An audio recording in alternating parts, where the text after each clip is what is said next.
Organize your life in silence. 10. Stoic rules that few follow. Stoicism. There is a silent power that almost no one notices, but that transforms the life of those who practice. It is the power of withdrawing from the noise, not to hide, but to build. Silence, when used with intention, is like a fertile field that, without fanfare, prepares the harvest. It is in this space that the pieces of life are reorganized far from the judging eyes and the voices that try to dictate the rhythm of our steps. Seneca reminded us that it is not that we have a short time, but that we waste a lot of it, not just on useless tasks, but on the energy we spend justifying every move, explaining every choice, as if our life were a show on display for the whole world to comment on. When we live to give explanations, we lose the right to act with the freedom of one who knows that their most valuable work happens in silence, off the stage. Epictetus, in turn, spoke about true ownership, not over things or circumstances, but over oneself. There is a freedom that is not achieved by changing everything around you, but by structuring what is within. It's like building a stone foundation in the middle of an open field. The wind can blow,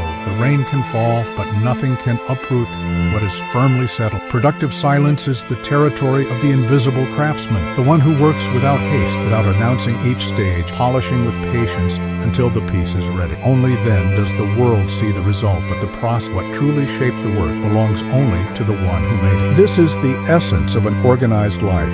It doesn't need to be announced. It reveals itself in the details, in the coherence of one who lives according to what they believe. Organizing your life in silence is an act of strength and protection. It is building without the interference of those who do not understand the design. It is growing without needing the approval of those who only see the surface. And in the end, it is discovering that the most stable life is not the one that shouts to be noticed, but the one that, like a river that follows its course, naturally finds the right path without needing to announce it. The invisible noise that steals our peace of mind. Restlessness does not always arise from great tragedy. Often it seeps in small, almost imperceptible doses until it becomes part of the air we breathe. They are the micro-anxieties, the notification that interrupts a thought, the silent comparison with the lives of others, the invented urgencies that make us run without knowing where. Each of them is like a grain of sand. Alone, it seems harmless, but together they form a weight that accumulates within us. Seneca,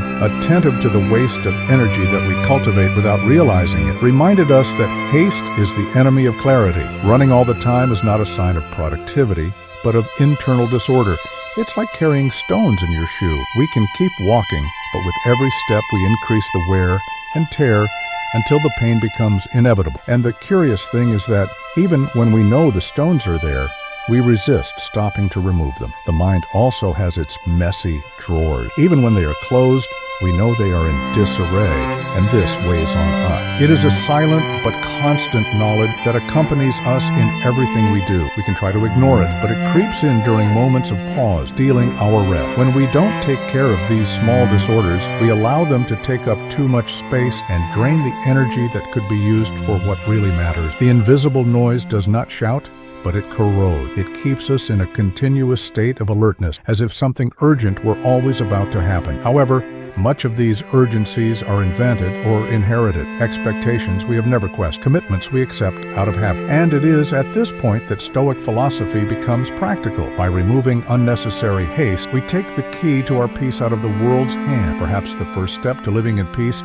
is to see what makes us restless in silence, not to run away, to reorganize. Because just as a drawer can be emptied and reordered, the mind can also return to being a space where everything has its place. And when the invisible weight dissolves, we discover that peace of mind is not something distant. It has always been there, waiting for us to find it. The mistake of waiting for the world to calm down first. There are those who live in a state of waiting, as if peace were a future event, conditioned on the resolution of problems, the end of crises, or the disappearance of all noise. When things get better, when I have more time, when the situation calms down. These phrases build a suspended life where tranquility becomes a promise that is always postponed. The problem is that the world does not follow our calendar, and while we wait, the days keep passing. Marcus Aurelius, in the face of the pressures and instabilities of his time, reminded us that You have power over your mind, not over external events. It is an uncomfortable but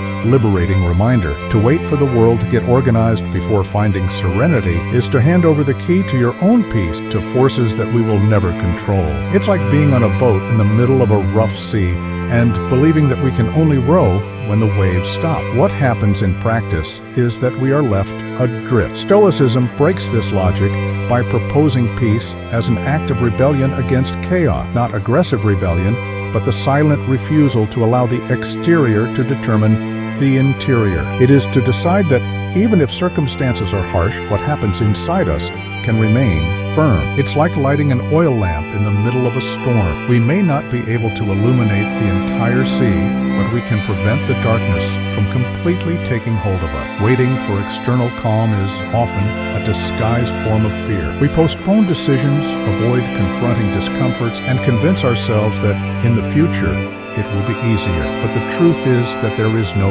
perfect moment. Each day carries its share of instability, and if we do not learn to walk on it, we will be eternal prisoners of circumstance. Peace is not a consequence of an organized world, but the posture of one who decides to navigate even in rough sea. It is an intimate gesture of autonomy, to recognize that if what is outside is uncertain, what is inside can be cultivated with constant. And by acting this way, we discover that serenity does not need permission to exist. It just needs to be chosen here and now. The practice of limits and active silence. Not all silence is a virtue. There is a silence that is born of cowardice, which hides to avoid conflict, and another that is the fruit of strength, capable of sustaining clarity, even in the midst of noise. The first paralyzes, the second protects. Knowing the difference between them is one of the keys to living in peace. In Stoicism, silence is not an absence of action, but a conscious choice of where to place one's energy. It is to understand that not every response needs to be given, and not every provocation needs to be followed. Marcus Aurelius, in the face of political and military pressures, found in withdrawal a refuge to think and act with precision. Just as a blade loses its edge if used without a break, the mind gets worn out when it is constantly exposed to stimuli and dispute. Creating periods of active silence is like sharpening that blade, an interval to regain its cutting edge, so that the next action is exact and not a blind blow. Active silence is made of clear boundaries. It is refusing an excess of information, reducing exposure to voices that only amplify chaos, and allowing the mind to breathe without being constantly invaded. It is not an escape, it is preparation. Just as a soldier does not remain eternally in battle, but returns to base to reorganize his forces, we also need moments of withdrawal to sustain clarity. There is power in a pause, a power that is not shown in grandiose gestures, but in the balance that is maintained when the world tries to drag us away. It is in this space, free from constant stimuli, that we can observe our own thoughts as if they were clouds in the sky, some dense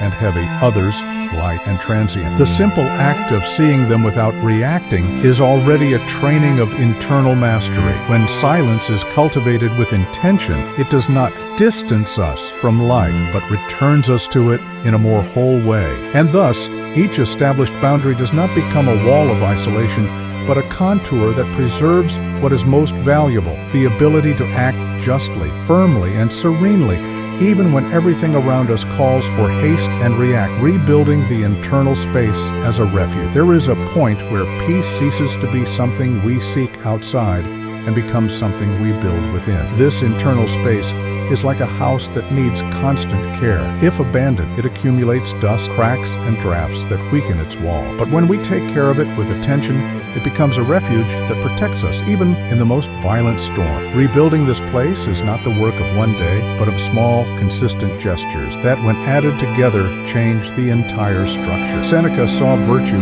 not as an ornament to be displayed, but as the foundation on which tranquility is built. It is virtue that gives firmness to the ground, that prevents us from collapsing at the first shock. Without this foundation, any conquest is fragile, any rest is temporary. Therefore, rebuilding the internal space begins with simple rituals that anchor the present, writing 3 sentences before sleeping to order the mind, walking without a destination to listen to one's own thoughts, or simply observing one's breath until the body remembers that it is alive. These rituals function as invisible pillars. They do not require a lot of time or extreme effort, but they offer something essential, a daily return to the center. It is as if, in performing each of them, we are telling ourselves that there is a safe place to return to, regardless of what happens outside. Over time, this repetition creates deep roots, and when the world applies pressure, there is no collapse, only an adjustment of posture. The internal refuge is not made to ice, but to sustain. It is in it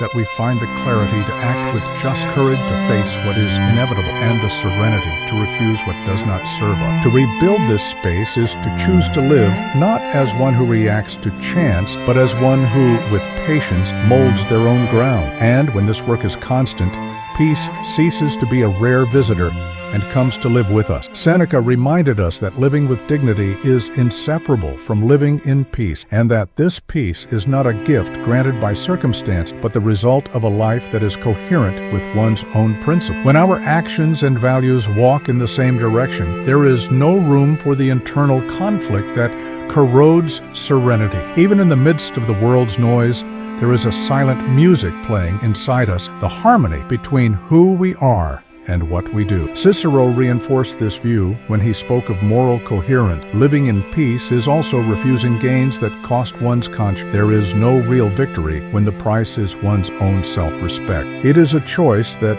in the short term may seem like a loss, but that in the long term builds an invisible fortress against guilt and regret. The mind that remains faithful to itself is not easily disturbed. We can think of the mind as a house. It can be luxurious with visible decorations and riches, and yet be unbearable to live in. Because what defines a home is not what is hung on the wall, but what is felt when one is inside it. In the same way, the mind only becomes a safe place when what we keep in it is light, whole, and true. There is no reason to wait for external calm. It may never arrive, or it may last less than we imagine. The true conquest is to build within oneself a space where we can sit, close our eyes, and feel that we have arrived. A place that does not depend on the mood of the day, the direction of the economy, or the opinion of others. A place that is ours, silent and solemn. And when we find this place, it doesn't matter whether the world is at war or at a party. Peace then ceases to be a distant dream and becomes the ground we walk, because in the end, it is not the scenery that defines the traveler, the strength with which he walks.